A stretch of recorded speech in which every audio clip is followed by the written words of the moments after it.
सुशांत सिंह राजपूत के पिता के सिंह के वकील विकास सिंह जी एक बार फिर एक्सक्लूसिव बातचीत में आज तक पर जुड़ रहे हैं हमारे साथ। विकास सिंह जी, कल से आज तक में क्या नई बातें सामने आई हैं? सीबीआई ने सब कुछ सबूत अपने कब्जे में ले लिया है, लेकिन आप परिवार से भी संपर्क है, क्या कुछ हुआ था 14 जून को? कोई नई जानकारी सर जो आप आज तक के दर्शकों को देना चाहें, क्या पता चला है? देखिए, अभी तो चूंकि सारा हैंडओवर का प्रोसेस चल ही रहा है। अभी जैसे उन्होंने फोरेंसिक वालों ने सारा उनसे मांगा है डिटेल कि क्या क्या पोस्टमार्टम के समय हुआ, क्या क्या उन्होंने रिटेन किया, क्या क्या उनको रखना चाहिए था। क्योंकि अगर आप पोस्टमार्टम रिपोर्ट ही देखिए तो इतनी कमी उस रिपोर्ट में है। हम लोग रोज सुप्रीम कोर्ट में पोस्टमार्टम रिपोर्ट कंसिडर करते हैं क्रिमिनल मैटर्स में, और एक छोटे हॉस्पिटल में भी एक पोस्टमार्टम रिपोर्ट जो बनता है वो काफ़ी इलेबोरेट बनता है कि स्टमक में क्या पाया गया, अगर हैंगिंग से हुआ तो नेक का, उसका हैंगिंग से नेक उसका हिला कि नहीं हिला, आईज ऑफ पॉपिंग आउट होना चाहिए था, मुंह से झाग आना चाहिए था, और बॉडी में अगर कोई निशान थे या कोई चोट था तो उसका क्या वजह हो सकता है। तो मतलब कुछ भी इसके अंदर नहीं। अगर उसने मॉर्निंग में जूस पिया था और नारियल पानी पिया था तो स्टमक में क्या पाया गया, क्योंकि वो सारा अनडाइजेस्टेड रहता है वहाँ। जैसे आदमी की मौत होती है तो स्टमक जो है वो डाइजेस्टिव सिस्टम वर्क करना बंद हो जाता है, तो सारा फूड अनडाइजेस्टेड वहाँ या लिक्विड अनडाइजेस्टेड वहाँ पे होना चाहिए था, उसका भी कोई जिक्र नहीं है। तो अब जो भी ये सारी बातें आएंगी, और उसके बाद एक तो अभी जो खुलासा आ रहा है कि मॉर्चुरी में रिया पहुंच के गई। बताइए रिया किस हैसियत से गई मॉर्चुरी में, और उनको बैकडोर से घुसाया गया। इसका मतलब कहीं ना कहीं पुलिस उनको मदद कर रहा था इनको इस तरह से इनको क्लैंडस्टाइन तरीके से मिलने के लिए। मॉर्चुरी में क्यों जाने दिया सर? मॉर्चुरी में पहुंचने की क्या वजह थी? परिवार से बात नहीं कर रही है, लेकिन पुलिस जिस तरह से पूरे मामले को आगे ले जा रही है, मॉर्चुरी में रिया के पहुंचने की क्या वजह हो सकती है? ये तो समझ के परे है कि वहां पर मॉर्चुरी में वो क्यों थी। अंजना जी, बहुत ही क्रूशल बात है। मैं बताऊं, मॉर्चुरी में जब बॉडी थी तो पोस्टमार्टम के पहले थी, उसके बाद पोस्टमार्टम हुआ। तो पोस्टमार्टम के पहले जो बॉडी है उसका तो टेम्परिंग बहुत कुछ स्कोप है। अब उन्होंने क्या किया अंदर मॉर्चरी के जाकर के, किसी ने उसको कैमरा किया है कि नहीं किया है, और किस हैसियत से गई। सिस्टर, सुशांत की सिस्टर घर पे थी। अगर कोई ऑफिशियल रीजन से किसी फैमिली मेंबर को जाना था तो सिर्फ सिस्टर ही जा सकती थी। लिविंग रिलेशनशिप का एडमिटेडली जब उनके हिसाब से क्लोजर हो चुका था 8 जून को, तो 8 जून के बाद तो उनकी कोई हैसियत नहीं थी सुशांत से मिलने के लिए, खास करके उसके मरने के बाद तो बिल्कुल भी हैसियत नहीं थी। तो इसलिए उनका जाना बहुत ही रहस्यमय है। और जिस पुलिस ऑफिसर ने या जिस हॉस्पिटल के स्टाफ ने उनको इस तरह से एंटर करने दिया है बिना कोई कोर्ट के ऑर्डर के। देखिए, अगर इस स्टेज में अगर कोई बॉडी रहती है और कोई अगर जाना चाहता है तो उसको कोर्ट से ऑर्डर लाना पड़ेगा कि भाई हम इस पर्पस के लिए जाना चाहते हैं या ये अर्जेंसी हमको जाने दिया जाए, तो कोर्ट ऑर्डर करे तो जा सकते हैं।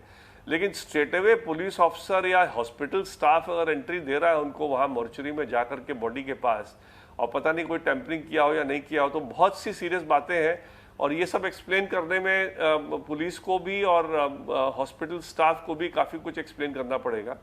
और हॉस्पिटल से भी जो सारी मांगे गई है बात उनके जो पोस्टमार्टम के बारे में, उसकी एनालिसिस होगी कि वो ओपिनियन यूनानिमस था कि डिफरेंस ऑफ ओपिनियन था, और बाकी जो बातें छूट गई हैं रिपोर्ट में वो क्यों छूटी हैं, क्यों नहीं उसका जिक्र आया है जो एक नॉर्मल रिपोर्ट में होना चाहिए था। विकास सिंह जी, आप लगातार, चूंकि आप वकील हैं, आप संपर्क में हैं, आपने भी जिक्र किया कि अगर कोई जा सकता था तो सिर्फ बहन जा सकती थी। अब सब निर्भर करता है कि 14 जून को बांद्रा के उस फ्लैट में, उस कमरे में क्या हुआ था सुशांत के। उनकी बहन भी वहां पर पहुंची थी 10 मिनट पहले, लेकिन बॉडी को उतार लिया गया था। जब बहनें वहां पर पहुंची, उन्होंने आपको क्या बताया है? क्या था वहां पर, क्या देखा उन्होंने? देखिए, बहुत इंपॉर्टेंट बात मैं आपको एक बताऊं जो कि हमारे एफआईआर में भी है कि सारा वैल्यूएबल्स वो लेके चली गई थी। सुशांत की जब 2 लॉकर थी घर में, दोनों लॉकरों को जब खोला गया तो बिल्कुल लॉकर दोनों के दोनों खाली थे।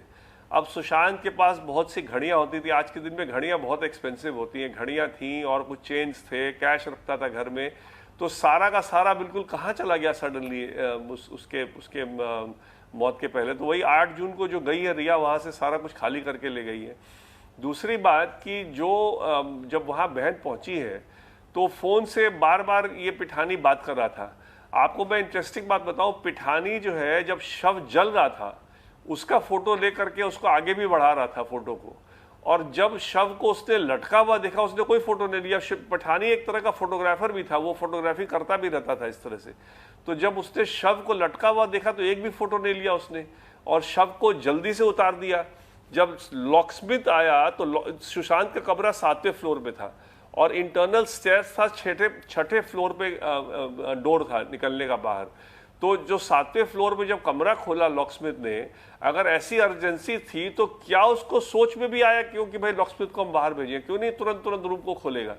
अगर मान लो लॉकस्मिथ को चाहता था कि ना देखे, बोले भैया तुम साइड में रहो, दरवाजा खोलते, किसी को क्यों दिमाग में आएगा कि पहले इसको बाहर करो घर से और तब दरवाजा खोलो। खोलने के बाद जब देखा कि बॉडी लटका हुआ है, अगर उसने देखा कि बॉडी लटका हुआ है तो फिर फोटो क्यों नहीं लिया। और 10 मिनट अगर बहन दूर थी, जब ऑलरेडी सुशांत मर चुके थे तो 10 मिनट बहन दूर थी तो क्यों नहीं बहन को आकर के देखने दिया कि लटका हुआ कैसे है। मतलब इतने सवाल हैं अंजना जी, इतने सवाल हैं कि जवाब देते देते इनकी हालत खराब होगी। और इसमें पुलिस का रवैया बहुत ही घेरे में आ रहा है कि भाई आफ्टर ऑल ये सब पुलिस की मदद से हुआ। इसलिए मुंबई पुलिस ने कहीं ना कहीं इस पूरे मामले में शुरू से ही उनको, मतलब वहां सीन पे पहुंचने के पहले से इंस्ट्रक्शन था। देखिए अंजना जी, बड़ी आपको कॉमन सेंस की बात बोल रहा हूं, एक बार पुलिस अफसर पहुंच जाते हैं ऐसे मामले में तो फिर उनका एक रवैया, बिना अगर कोई इंस्ट्रक्शन के पहुंचे तो रवैया बड़ा डिफरेंट होता है। फिर वो सारे एरिया को सील करेंगे, सारा वो सब कुछ सीज करेंगे, कोई आए ना, कोई जाए ना उस जगह से। लेकिन अगर उनको पहले से इंस्ट्रक्शन है कि भाई इसको ऐसा करो कि भाई इसमें कुछ इसको हम लोग को रफा दफा करना है, इसको सुसाइड बता करके और इसको खत्म करना है, तो फिर वो पहुंच करके रवैया उनका उसी तरह का था। तो ये जो एक पुलिस के एटीट्यूड में जो आप बातें आ रही हैं वो बड़ा स्पष्ट तरीके से लग रहा है कि कहीं ना कहीं इसमें एक मंशा थी कि इस मामले को उसको अंजाम तक नहीं जाने देना है। और इसीलिए फिर वो बाद में जो इंक्वेस्ट चली और उसमें पूरे बॉलीवुड को बुलाया गया। जिया खान जैसा अगर लोग भूल गए होते इस मामले को तो आज के दिन सब कुछ रफा दफा होके खत्म हो गया होता। ये तो परिवार ने चूंकि छोड़ा नहीं, फिर सीबीआई को गया, फिर सुप्रीम कोर्ट गया और सुप्रीम कोर्ट के इतने अच्छे ऑर्डर से, इतना अच्छा इंटरवेंशन ऑर्डर सुप्रीम कोर्ट ने पास किया है जिसमें कि कोई लूपहोल नहीं छोड़ा है कि कल को कोई चाहे, अगर अक्यूज चाहे इसका और फायदा उठाना या महाराष्ट्र गवर्नमेंट चाहे कोई फायदा उठाना। आपको मालूम होगा अंजना जी, जब मैटर जजमेंट डिलीवर हो रहा था तो महाराष्ट्र सरकार ने कहा कि हमको राइट दीजिए चैलेंज करने का, कि ये जो बिहार का रेफरेंस है सीबीआई, हम इसको चैलेंज करें। ऑनरेबल जज साहब ने कहा कि नहीं, बिल्कुल भी ये राइट नहीं देंगे, हम तो अपना मोहर लगा रहे हैं, इसको सुप्रीम कोर्ट का मोहर लगा रहे हैं सीबीआई जांच के ऊपर, तो इसलिए आपको ये राइट देंगे तो फिर ये मामला फिर ऐसे ही लंबा हो जाएगा। दो बड़ी बातें आपने आज तक पर बताई है सर। एक तो दो लॉकर थे और दोनों लॉकर खाली थे। दूसरी बात आप कह रहे हैं कि ताला चाबी वाले को फोन करके बुलाया गया, उससे दरवाजा खुलवाया गया, उसको फिर रफा दफा करने के लिए सभी वहां से निकल गए, मतलब दरवाजा नहीं खोला, पहले उसको वहां से निकालने लगे पैसा देकर। बिल्कुल बिल्कुल सही बात कर रहे हैं और बहुत ही ये मतलब अजीब तरह से मेरे को लगता है सारा किया गया। जी बहुत बहुत धन्यवाद आपका विकास सिंह जी हमारे साथ जुड़ने के लिए।